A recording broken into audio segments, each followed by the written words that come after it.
Soma twins ব্লগে সবাইকে স্বাগত জানিয়ে নতুন একটা ভিডিও শুরু করছি। আমি সোমা। এখন বাজে ঘড়িতে ঠিক 10:30। বাচ্চাদের আনতে যাওয়ার সময় হয়ে গেছে। এই যে আমার লাকি দাঁড়িয়ে আছে, এবার লাকি করব, সোজা পাড়ি দেবো।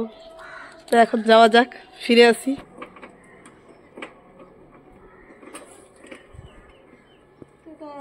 টাটা করে দাও।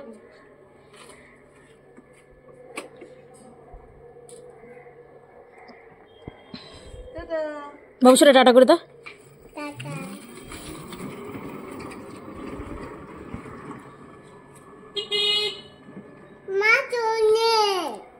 হ্যাঁ কে ব চলে গেল?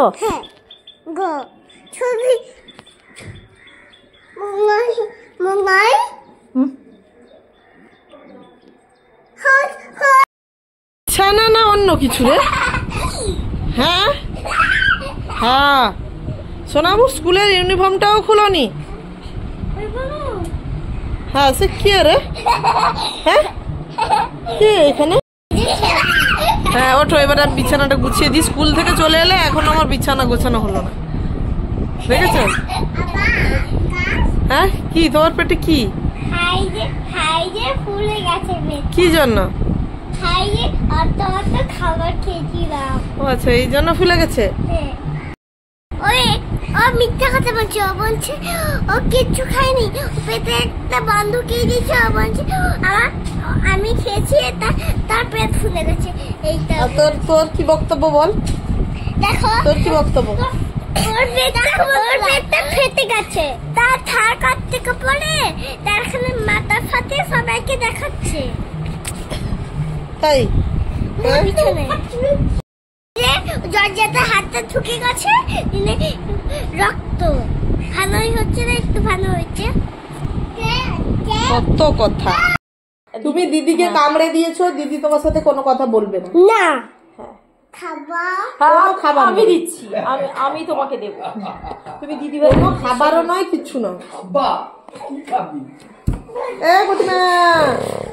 কি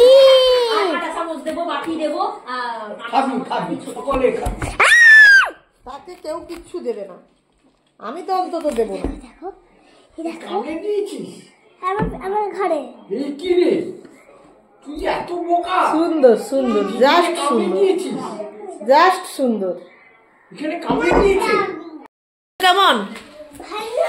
হ্যাঁ, একে দেওয়ার দরকার নেই, এটা দিদির ঘাড়ে কামড়ে দিয়েছে, একে দেওয়ার দরকার নেই।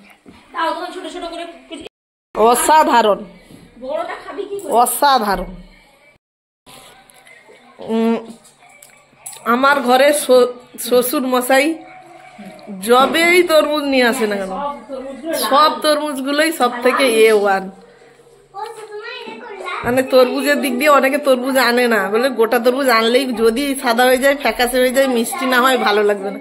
তো আমার ঘরে একদিনও মানে শ্বশুর মশাইয়ের হাতে তরমুজ আনলে একদিনও কোনোদিনও সাদা যায়নি।